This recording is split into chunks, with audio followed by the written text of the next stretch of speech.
The crocodile wouldn't leave the boat ramp, not even when the first outboard engines fired up and the dock started to fill with weekend noise, and by the time fisherman Darnell Price spotted what looked like a hand breaking the surface near the reeds, he understood with a cold, sinking certainty that the animal wasn't guarding the ramp out of aggression. It was holding its ground because something in the water was already wrong. The morning began on the Marrow River, the way it often did in late summer, humid, still, and deceptively calm. Fog clung low to the water like a thin blanket, and the air smelled of mud, sweet rot, and the sharp green scent of mangroves warming in early light. Pelicans drifted like bored sentries. Dragonflies cut quick lines over the surface. From a distance, the public boat ramp at Hollow Bend looked peaceful. Just a concrete slope, a small floating dock, a few parking spots, and a faded sign reminding people to watch for wildlife. Locals didn't need the sign. They lived with wildlife. The Marrow River country was crocodile country. Brackish channels, deep cuts under roots, and enough fish to keep big reptiles fed if people stayed smart and stayed respectful. Most people did. The ones who didn't became cautionary stories told at gas stations and bait shops. Darnell Price was not the kind of man who wanted to be a cautionary story. He was 47, broad-backed, quiet, and methodical, a lifelong fisherman who knew which stretches of river to avoid when the tide turned and where the sandbars hid beneath the surface. He ran a small repair shop in town during the week and fished early mornings because the river was the only place his head stopped spinning. He wasn't fearless. He was careful. Careful people stayed alive near this water. That Saturday, he arrived at Hollow Bend before sunrise with a cooler, a tackle bag, and his old aluminum skiff on a trailer behind his truck. He expected to launch, run upriver for snook, and be back home by midday before the heat got cruel. He did not expect to find a crocodile waiting at the ramp like it had a claim to the concrete. He saw it the moment his headlights washed over the slope. A large crocodile lay half on the wet edge of the ramp, half in the water, body angled toward the dock. It wasn't fully out on land like a basking reptile. It was positioned like a block, head pointed toward the launch lane, tail trailing into the shallows, eyes open and fixed. Darnell braked hard, gravel crunching. "Absolutely not," he muttered. He'd seen crocodiles near ramps before, especially at dawn. Usually they slid away when trucks arrived. This one didn't move. Two other vehicles pulled in behind him, one with a base boat, another with kayaks. Doors opened. Voices carried. A man in a sun hoodie laughed nervously. "Well, that's a big one." A younger guy with a kayak paddle raised his phone. "Yo, that's insane." Darnell stayed in his truck a moment longer, watching the crocodile's posture. It wasn't hissing, it wasn't lunging, it wasn't showing the agitated defensive behavior you sometimes saw when people cornered them. It looked intent, like it was focused on something just off the ramp. Darnell leaned forward, squinting through the fog. The crocodile's head kept turning slightly toward the reed line beside the dock, where the water was darker and the current pulled slow under the floating platform. Every few seconds it shifted its forebody a few inches, then settled again, still blocking the easiest launch line. One of the men behind Darnell shouted, "Hey, shoo!" The crocodile didn't flinch.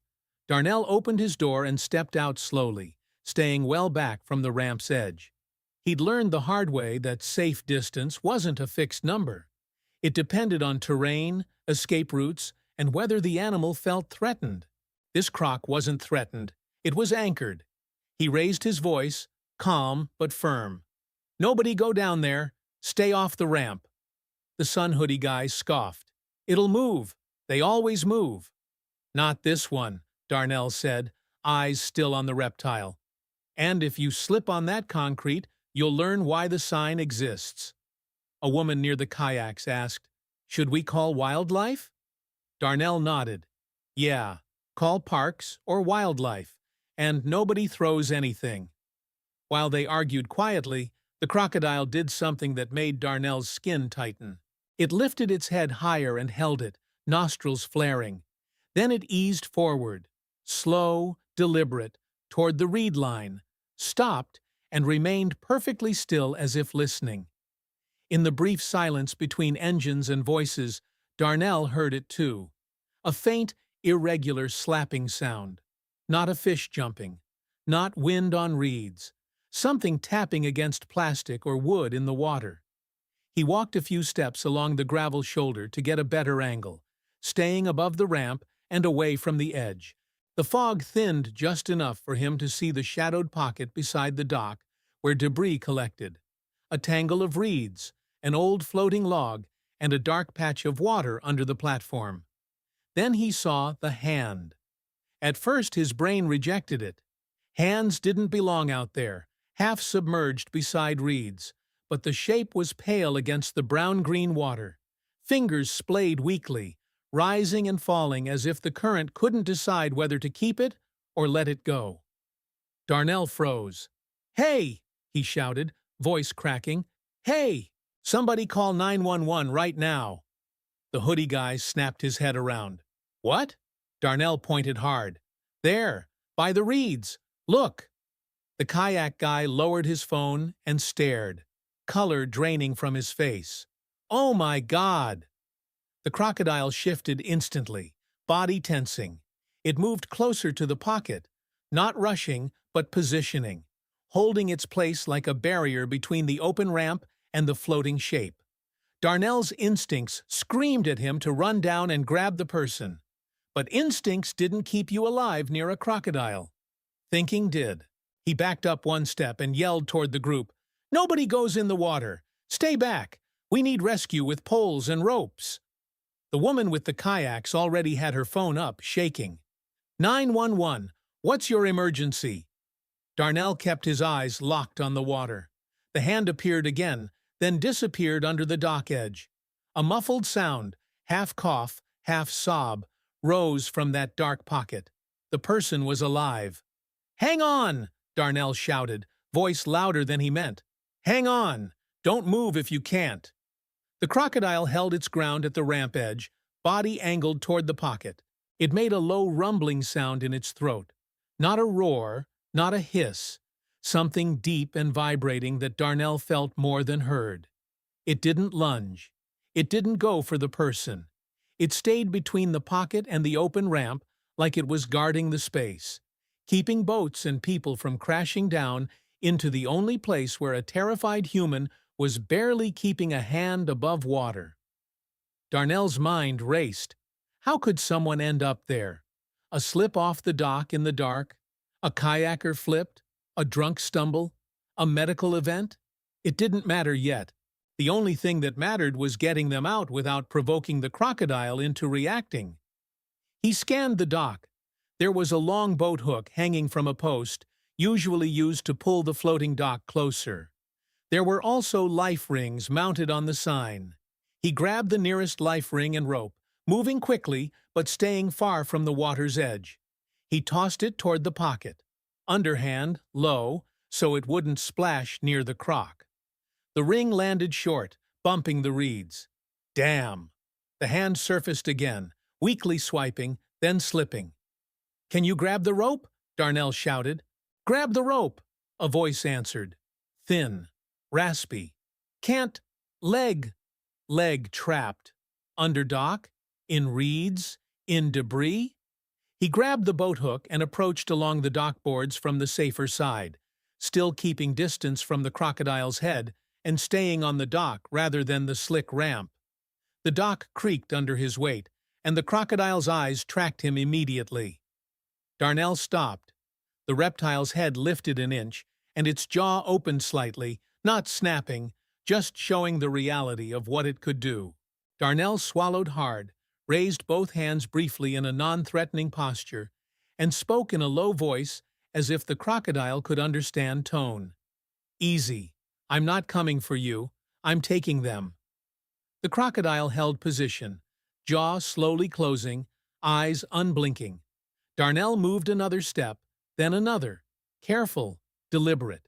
He lowered the boat hook into the pocket and nudged the life ring rope closer to the hand, inch by inch, using the hook as an extension so he didn't have to lean far over the edge. The hand found the rope and clenched weakly. "Yes," Darnell breathed. "Hold that. Hold it." He pulled gently, testing resistance. The rope went taut immediately. Something was holding the person in place, either snagged clothing, a leg pinned in debris, or wedged under the dock frame. The person's head surfaced briefly, just enough for Darnell to see a woman, maybe late 20s or 30s, hair plastered to her face, eyes wide and glassy with panic. Her mouth opened in a choking gasp. "Okay," Darnell said quickly. "I need you to stay calm. Don't fight the water. Tell me what's stuck." "My ankle?" she coughed. "In the metal?" "Ankle caught in dock hardware. Maybe the ladder bracket or a broken cleat mount." "Perfect. Horrible, but at least specific." Sirens began to rise in the distance, but they weren't close enough yet. The crocodile shifted slightly, tail swishing. It moved a few inches closer to the pocket, then stopped again, as if the woman's movements drew it in, but it still did not strike. It remained fixed like a tense boundary, preventing anyone from doing something reckless down the ramp. Darnell called over his shoulder, "Someone get the second life ring and keep the rope ready. And stop filming! Help me!" The hoodie guy, shaken now, grabbed another ring and moved to assist, staying behind Darnell on the dock. The woman on the phone relayed instructions from dispatch. Fire rescue was 6 minutes out. Sheriff, 3 minutes behind. Do not enter the water. Keep eyes on the croc. Darnell looked at the woman in the water. "Can you move your free leg?" She nodded weakly. "On my count, you push up with your free leg and pull with your arms on the rope. I'll lift your shoulder line with the hook to keep you from slipping under. 1, 2, 3. She tried. Her body rose slightly, then jerked back with a cry. "Still stuck!" The crocodile tensed, head angling toward the splash. Darnell froze for a half-second, then forced his voice steady. "Okay, okay. No more big splashes. We wait for cutters." "Cutters?" "Yes. Fire would have bolt cutters and tools." He kept the rope taut enough to keep her face near the surface without dragging her, and used the boat hook to support under her shoulder to reduce her effort. The woman trembled violently. "Stay with me," Darnell said. "Tell me your name." "Kayla," she whispered. "Kayla, you're doing great. Keep your chin up. Breathe slow." The crocodile remained in the same place, only shifting when people moved too close. It didn't leave. It didn't attack. It simply stayed, like a terrifying ancient sentry at the edge of human panic. A sheriff's truck arrived first, lights flashing but siren off. Deputy Mira Sloan stepped out, took one look at the crocodile, then at Darnell, holding a rope on the dock, and swore softly. "Okay," she said briskly. "Nobody down the ramp. Fire's coming. Keep her talking." Fire rescue arrived moments later. Engine company, then a rescue unit with water technicians. Captain Joel Ramirez assessed in seconds. Crocodile presence, trapped victim, dock hardware entrapment, limited access. He directed one firefighter to maintain a safe animal perimeter with poles and noise deterrents without provoking the croc, while another prepared bolt cutters and a small hydraulic spreader. A water rescue tech clipped into a safety line and crawled carefully onto the dock edge near Kayla, staying just outside the crocodile's immediate range.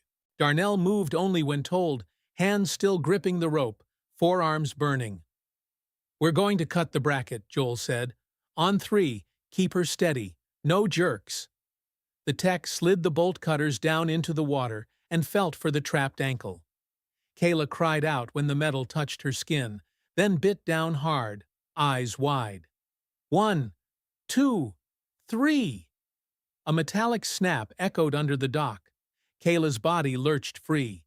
Darnell and the rescue tech lifted together, hauling her toward the dock edge and into waiting arms. Firefighters pulled her onto the boards, rolled her onto a blanket, and immediately started warming measures. Oxygen, dry towels, assessment for hypothermia, and aspiration. Her ankle was bleeding, swollen, and likely fractured, but she was breathing and conscious. The moment Kayla was clear, the crocodile moved, not toward the people, away. It slid off the ramp with a smooth, heavy motion, tail disappearing into the foggy water like a door closing. Within seconds, it was gone beneath the surface, leaving only ripples and the sudden, disorienting absence of its presence. Everyone seemed to exhale at once. Darnell sat back on the dockboards, shaking so hard his knees knocked. The hoodie guy stared at the water, pale.